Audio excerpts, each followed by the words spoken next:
Before we start the video, I would like to thank EA for allowing me early access to this update. I hope you'll all enjoy it as much as I have.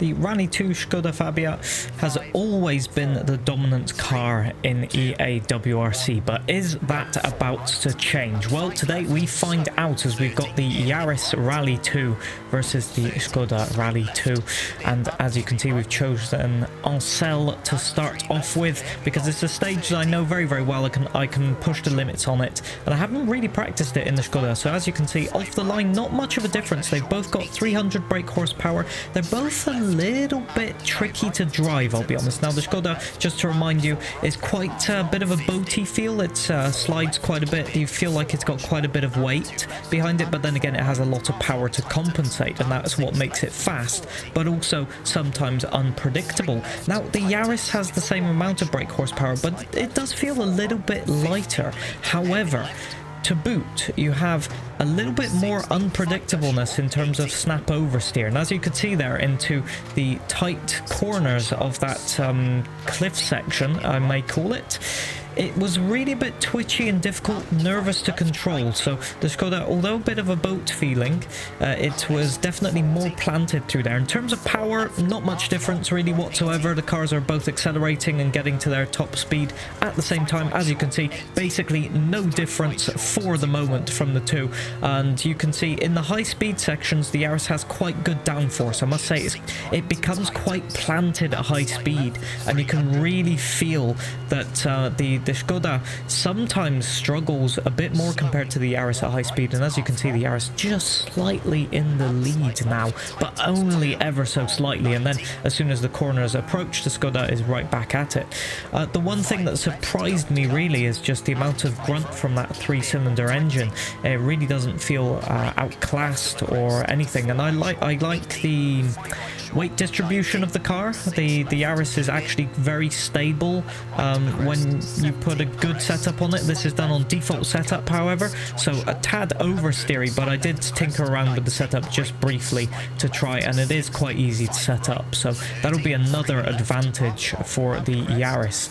As you can see, the top speed of the Skoda, I think a little bit more because it managed to eke out maybe a car's length in that little flat out section going downhill, and you can really see basically that there will be stages that are more twisty that suit the Yaris, and stages that suit the Skoda a little bit more, but what we're finding out also is that they are so evenly matched that basically it is going to come down to the driver in essence, and the driver's preference. They want a little bit more predictability and a bit more sort of consistent feel, or do they want a tiny bit more grip but a little bit more snappy and on the edge feeling? It's going to come down to whatever the driver wants in their car and in their driving style.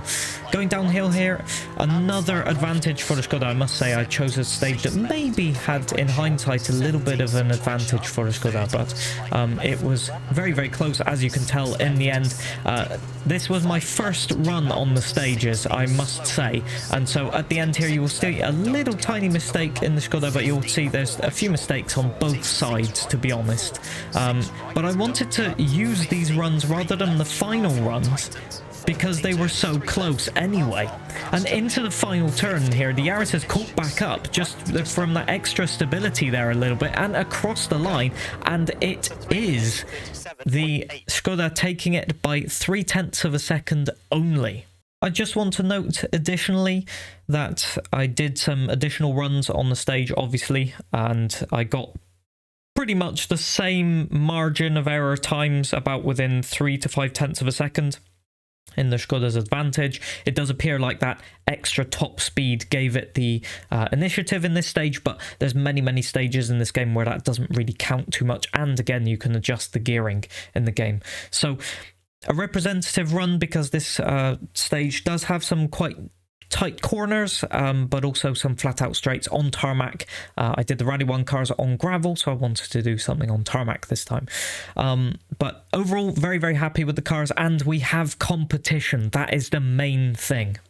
It will be very interesting to see which type of driver goes for which car. I expect them to be very close, but I expect Eventually, somebody will find some trick in the setup that makes one car a little bit more dominant than the other, so we'll have to wait and see which way it goes.